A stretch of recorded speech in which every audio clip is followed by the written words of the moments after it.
Okay, so I want you to imagine you're walking down the street. Pretend you're walking down the street. Ask a random stranger one of these three questions. Do you know about Dragon Ball Z? Do you know Goku? Or just chant the words Ka me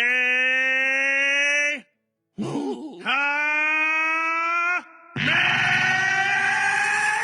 and let them finish. Chances are, any random person on the street who even could care less about anime or animation in general would not only be able to tell you all these things, but find the most passionate and excited voice they could find to tell you. That's a random stranger. That's how huge DBZ is, and we all know that. That's why we all know how huge this announcement is to all of us. Not just us in the DBZ community, not just the anime community, hell, not even just the gaming community, but the whole online community as a whole. This is UMax HQ.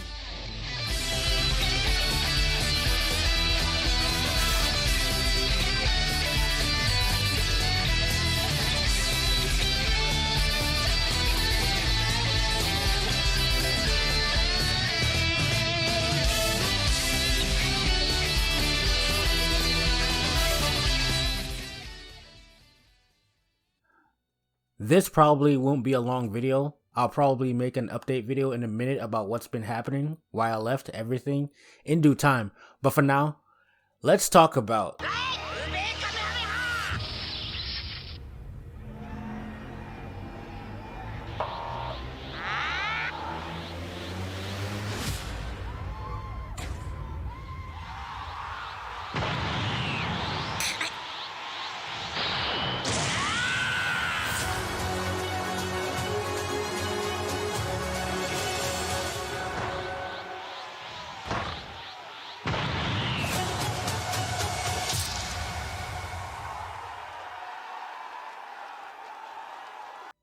I really feel like we all had one thought when we saw this video paired with this title and thought, oh shit, here we go again. But you know, something piqued our interest. Something made us click on the video, and then we were like, millions of Australian jaws will drop. So, peep game. The last time I actually thought a Budokai Tenkaichi project was actually possible was like back when I was in Ghana. You know how long ago that was? I came to the US in 2013, and in 2014, Xenoverse had just been announced with an image that set the world on fire. Xenoverse was everywhere.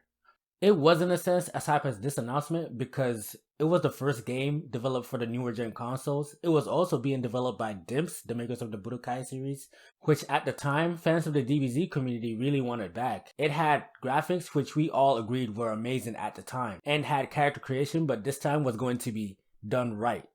After Xenoverse dropped, everyone and their ugly dogs were like,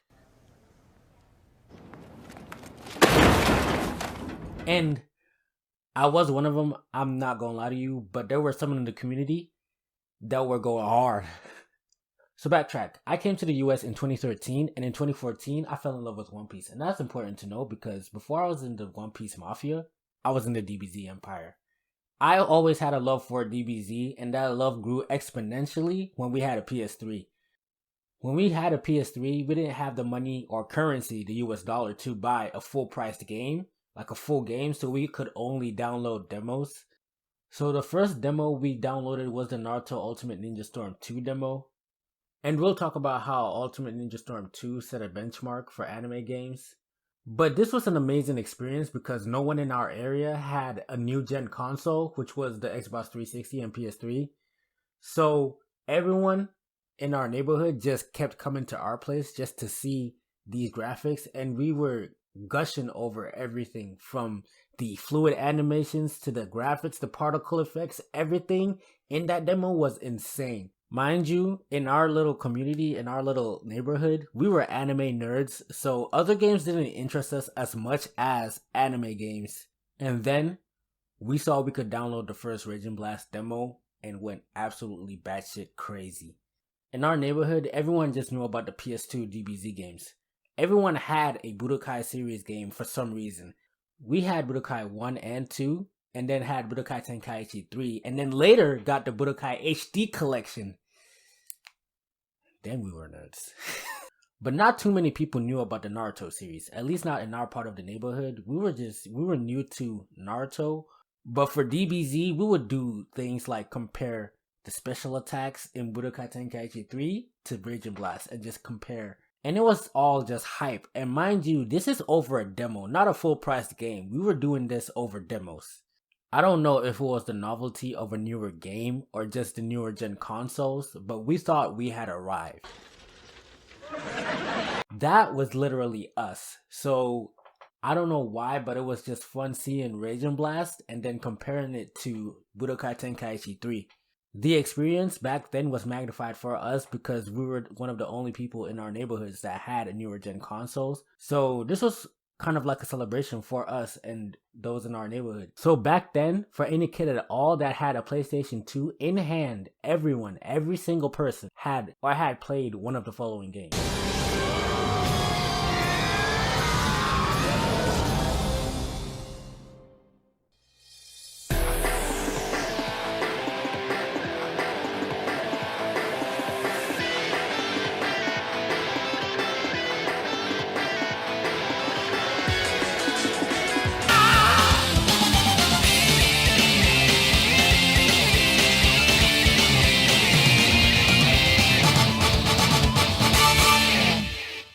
So going back to the title, Legacy has so much meaning for any kid because the questions I asked in the beginning can be asked to any kid that had or borrowed a PlayStation. Hey, do you know about Budokai Tenkaichi? Everyone will say, oh yeah, I played it. Oh yeah, my cousin had it. Yeah, my brother had it.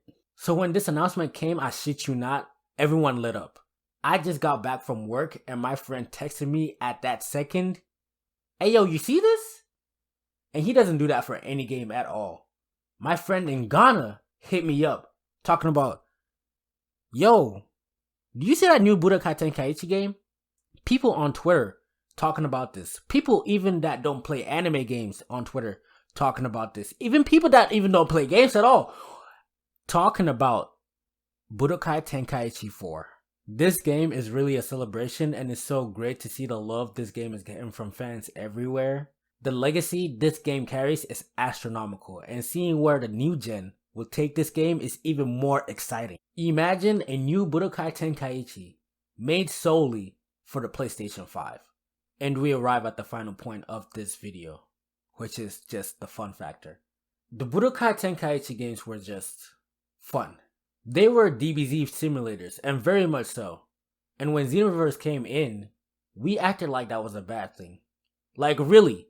People wanted a better fighter in the anime arena fighter genre, and that was very well founded. For games like the Budokai Tenkaichi series, which were very much focused on being a Z fighter in the 3D arena space, the goal there was just accuracy. But I think it's important that we bring back fun into the DBZ space, because even after Fighters, I feel like everyone knew we were lacking something. And Kakarot really didn't scratch that for us. Or maybe it's just we just needed to go back to this. The fighting aspect was and still is important, don't get me wrong, and fun is subjective. But the Budokai Tenkaichi series, which was just about putting us in the Z Fighter's shoes and making us fight in an enclosed area, was just pure fun and just highlighted what was fun about being a Z Fighter purely for the sake of accuracy. The DBZ simulator needed to come back. But what do you guys think? Put your comments down below, give the video a like, subscribe, hit the bell icon. It's been Umax HD. Thank you for watching. And I'll see you